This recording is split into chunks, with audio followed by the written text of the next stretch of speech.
Italy, Croatia and France have one of the highest youth unemployment rates in the European Union, at least 4 times higher than my home country Germany. That was why I visited these 3 countries. I wanted to figure out how the freedom of movement for workers in the European Union affects them, and if they could imagine to work in a foreign EU country.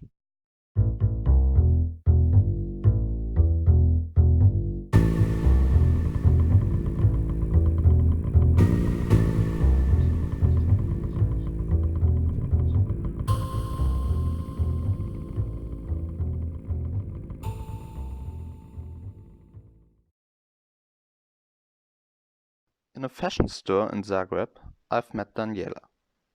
She's 50 years old and has sold a shirt to me.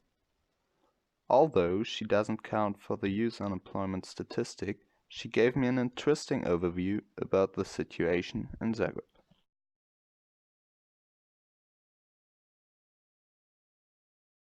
Her answer was, "My business became worse over the last years. With the EU, big companies came to Zagreb, and prices for rents raised up. It's hard for me now." Her answer was, "The EU is good for young people. They find work in Germany or elsewhere. But it's not good for the country, because many young people leave."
Zada is where I've met Eleanor.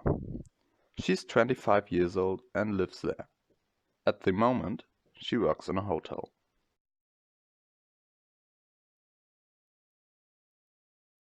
I'm lucky. I got a job in a hotel. But it's hard for young people to find a job here. The EU is a good opportunity. Many of my friends went to Germany or Sweden to work there.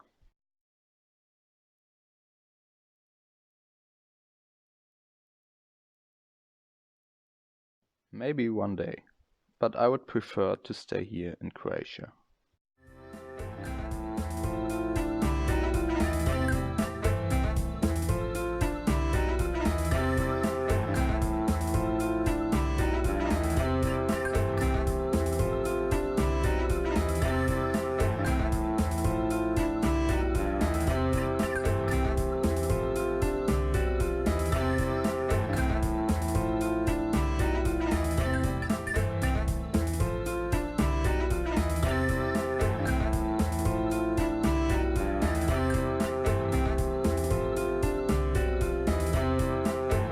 In this museum in Venice, I've met Randula.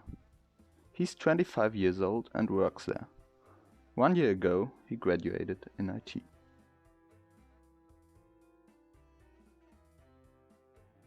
His answer was, "Sometimes there are more than 1,000 applicants for one job. There are less jobs available, because people work longer, up to the age of 70.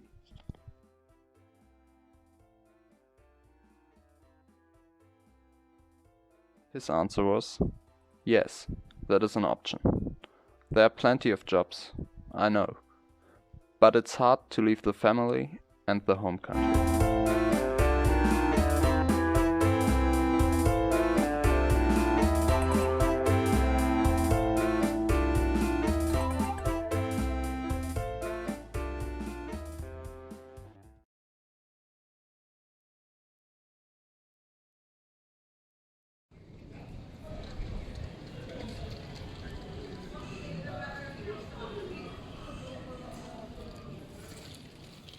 In Bologna, I've met Magnus, an exchange student from Denmark. He compared the city to his hometown and noticed that Bologna's coffees run by older people. In Copenhagen, they are mainly run by young working students, because older people, he told me, would find a better job than being a waitress.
In this farmhouse in the countryside, I've met Julia, 19 years old, from Siena. At the moment, she spends her last summer holidays there. Next year, she will finish high school.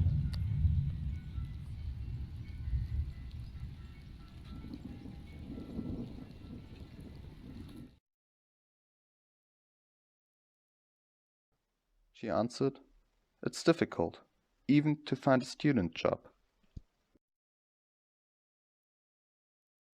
For now, I don't pay attention to this.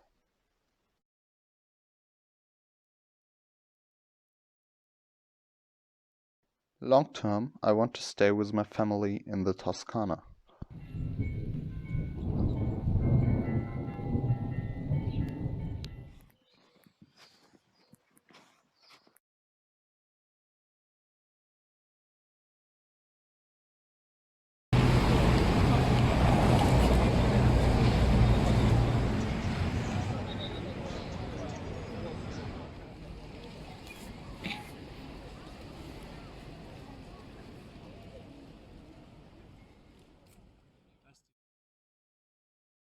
In Rome, I've met Daniel from Milan.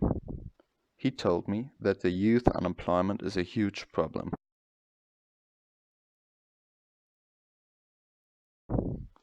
For most of the students, Italy would be the first option, but they would leave the country if they are forced to.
In Nice, I've met Sylvain, 24 years old, English teacher.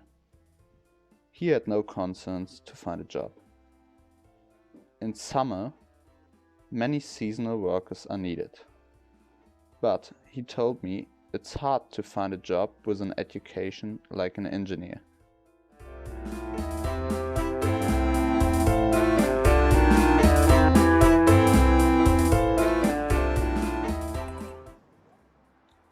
In Paris, I've met Malik, 20 years old, a welder.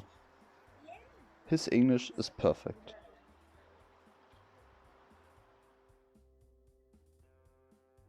His answer was, I don't find a job as a welder. They offered me just very bad paid jobs.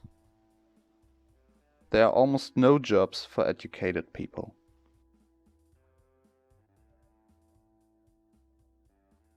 I applied in Germany, but they told me that I need to speak German to work there.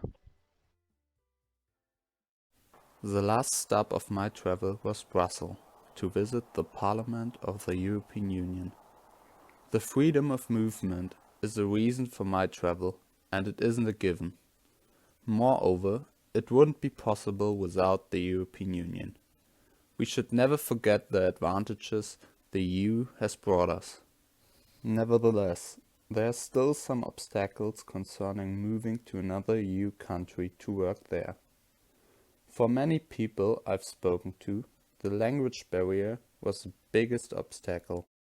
All in all, I think we need a common language, or at least a language every EU citizen is able to speak, which means we need a better English education in every country, and to raise awareness of the importance of a common language. It would be a win-win situation, because some countries, like Germany, need workers, and some have a high unemployment rate, like the one I've visited. So someone like Malik would find a job in Germany without German skills. At first, English would be enough for him to work there.